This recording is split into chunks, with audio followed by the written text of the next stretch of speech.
In the 58 seasons that comprise the Super Bowl era, 57 teams have made it to the postseason with a negative C-score, just short of one per season. But that's a little deceiving. The majority of these teams have come with further playoff expansion. Since 1978, 54 teams in 46 seasons have pulled the negative C-score trick. Now, none of these teams care about any of this. Their goal was to make it to the playoffs, and they did so based on their record relative to everyone else's record in their conference. And we're not here to take that accomplishment away from them. But we are here to evaluate these teams on their full-scale merits, beyond the simplicity of records. Much like how a player with 15 sacks in a season didn't automatically have a better season than a player with 14, 12, or even 10 sacks. A team with 11 wins isn't automatically better than a team with 7 wins. We use C-score to make these determinations, taking into account so many other factors beyond a team's record. As always, a deeper explanation of C-score is available in the description of this video. One last note, for this exercise, the 1982 season is being completely ignored, not just because of the shortened season, but because of the expanded playoff field, where over 57% of the league qualified for the playoffs. 4 teams this season took a negative C-score, including 2, the Atlanta Falcons and the Cleveland Browns, who would have made it to the top 10. With that somewhat longer than usual intro out of the way, we thank you for joining us, and we're off to the countdown. Coming in at number 10 are the 2006 Seattle Seahawks. Under head coach Mike Holmgren, they made the playoffs for the 4th straight season, and at 9-7 were NFC West Division champions for the 3rd straight season. This team wasn't quite the same though, as their C-score dipped to a negative 7.083.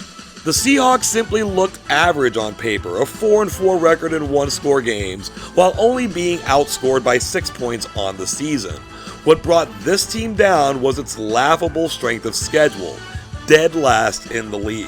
By virtue of their division title, they got to host a playoff game, and we all know how tough a venue Seattle is for opposing teams. They beat the Cowboys by a single point, many may remember the Tony Romo play, before succumbing to the Bears in the divisional round, falling short of making the Super Bowl for a second time in consecutive seasons. Not every team that has made the playoffs with a losing record is ranked here, but this team, ranked 9th on this countdown, certainly is. At 7-8-1, the 2014 Carolina Panthers nonetheless won the NFC South and made it to the playoffs, albeit with a C-score of negative 7.291. Carolina won a very easy division, but their strength of schedule was only the 10th easiest in the league. They did well in one-score games that didn't end in a tie, going 4-2. Just like with Seattle before them, winning their division gave the Panthers a home game against the Cardinals. The heavily short-handed Cards managed a mere 78 yards of offense and offered Carolina little to no resistance. The Seahawks did not return to favor in the following round, on their way to the Super Bowl, eliminating the Panthers with relative ease. At number 8 are the 1989 Pittsburgh Steelers, the last time legendary Steelers head coach Chuck Noll made the playoffs, and the one and only time in his career that he was named NFL Coach of the Year. The 9-7 Steelers made the playoffs as the final wildcard team, pulling in a C-score of just under negative 8. This Steelers team only played 3 games all season that were decided by one possession, going 2-1 in those games. It's their point differential of negative 61 that did them in, caused mostly by a 91-10 drubbing they took across the first 2 games of the season. They were somewhat bailed out by a middle-of-the-road strength of schedule. As the 5th seed in the playoffs, they were forced onto the road against their division rival, the Houston Oilers, a game they won in overtime. They almost pulled off a shocking upset of the top-seeded Broncos the following week, leading 10-0 and 17-7 before falling to them by a single point. This entry at number 7 is the one where I feel the need to further implore anyone who tethers the value of a team to its record to reconsider. Despite that 11-5 record, the Indianapolis Colts belong right here in this spot by virtue of their wildcard entry with their C-score of negative 8.176. We've covered this Colts team before, but let's dive a little deeper. 13 different teams had a worse record than the Colts despite bettering their negative 30-point differential. Every single team in the league played a more difficult schedule, as the Colts were dead last in this category. 62.5% of their games were decided by one score, and they won 90% of those games. This was a below-average football team, period, and they were exposed in rapid fashion once the playoffs did begin. As the 5th seed in the AFC, they were humbled 24-9 against the Baltimore Ravens in a game that wasn't as close as it would appear. 18 seasons after losing in the Music City Miracle against the Titans, the Buffalo Bills finally made it back to the playoffs, but they did so with this team, a 9-7 wildcard entrant, ranked as the 6th worst team to ever qualify for the playoffs, signified by their inferior C-score of minus 8.615. Buffalo making the playoffs this season required its own miracle. They defeated the 6-10 Miami Dolphins on the last day of the season, but they then needed the Cincinnati Bengals to defeat the Baltimore Ravens on the same day. Thanks to a 49-yard touchdown pass on 4th and 12 with under a minute remaining for Cincinnati, Buffalo did get its miracle. But the playoffs themselves weren't so kind. The Bills couldn't pull anything out of their 6th seed, and despite a stellar defensive performance, Buffalo got the boot in a 10-3 loss to the Jacksonville Jaguars. At number 5 is the oldest entry on this list, going all the way back to the first season where 5 teams made the playoffs from each conference, with the 1978 Atlanta Falcons. They navigated their way to a 9-7 record while carving out a C-score of negative 10.442. Everything fell Atlanta's way on their path to the postseason. Despite being in a division with the powerful Rams, they had the 3rd easiest schedule in the league, yet they still got outscored by 50 points while nabbing 2/3 of their victories by a single possession. The Falcons were not beneficiaries of that extra spot as they made the playoffs as the 4th seed anyway. The benefit came from getting to host the Eagles in the wildcard game, which they managed to win by a single point. They even gave the Cowboys a little bit of a scare before falling to them in the divisional round. We've made it to number 4, and if the 2011 Denver Broncos as a team doesn't immediately jump out at you, then maybe identifying them as the Tim Tebow Miracle Broncos will do the trick. This team went 8-8 and won the AFC West, but their C-score checks in at a wobbly negative 11.893. 7 of the Broncos' 8 wins were by a single possession, including a 3-0 record in overtime. Those 7 wins were by a combined 25 points. They lost 3 separate regular season games by at least 25 points. In all, they were outscored by 81 points against a lower-end, middle-of-the-pack strength of schedule. The Miracles continued in the playoffs with another overtime victory over the Pittsburgh Steelers. In that game, Tim Tebow was 10 for 21 passing, yet somehow compiled 316 yards. They came crashing down the following week in New England, getting pasted 45-10.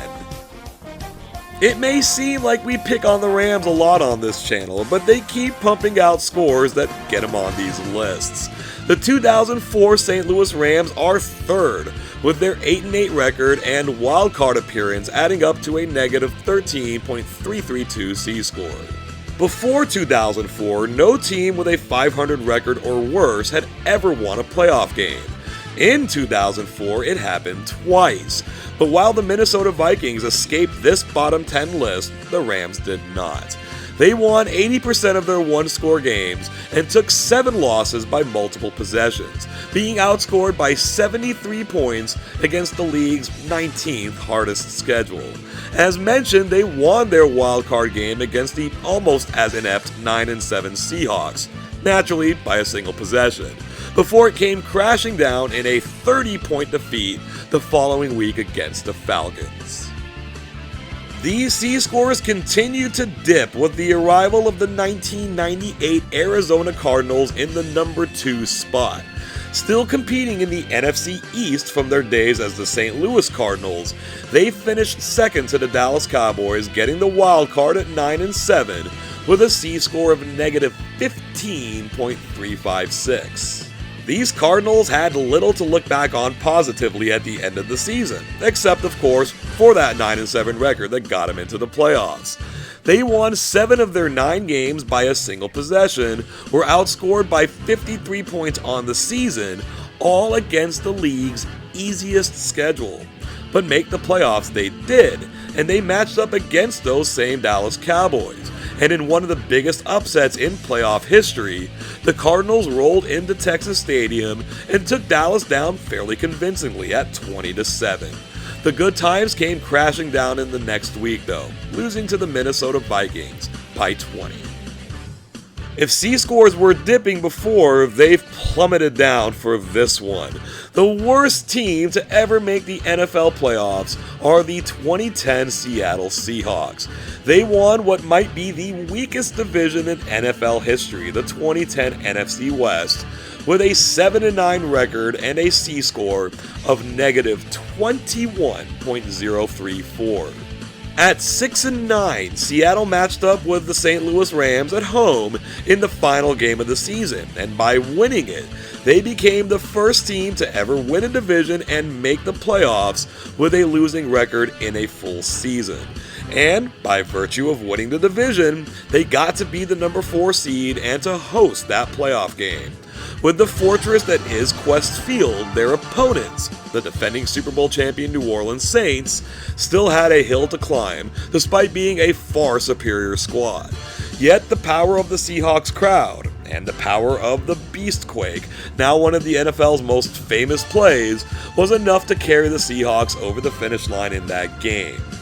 They were crushed the following week in Chicago, trailing 28-3 in the fourth quarter, before making the game appear closer in the end.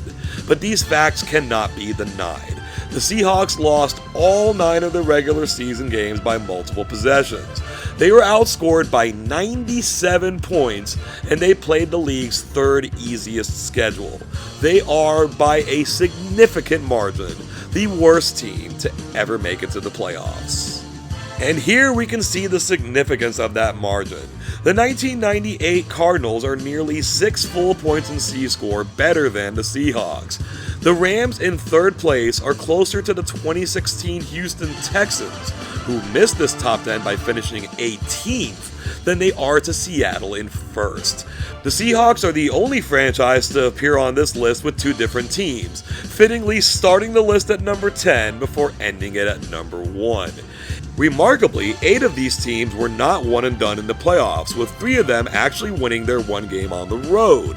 But more often than not, they were fully exposed the further they got, and none of these teams were able to advance to the conference championship game. Thank you so much for watching this video all the way to the end. Give it a like and a few shares, and if you haven't already, hit that old subscribe button and ding the bell to be notified of all future videos. 2 other teams have made the playoffs with a losing record, the 7-9 2022 Tampa Bay Buccaneers and the 7-9 2020 Washington football team. The Bucs ranked 15th with a C-score of negative 5.854, while Washington ranked 33rd with a negative 2.646 C-score. Not stellar, but good enough to dodge the top 10. Let me know what you think about all of this. Is it possible in your eyes for a 7-9 team to actually be better than an 11-5 team? Is a team's record simply everything? Or is there room for nuance? I do love reading all comments, even the ones that tell me I need to do more football homework and that the video he just watched is the worst picks and football stat video he's ever seen. Yes, that was a real comment. I do want to thank all those who have shown the love too, even those who may disagree. This audience has a high degree of football intelligence, and I'm lucky to have it. Until next time, I hope you have an awesome day.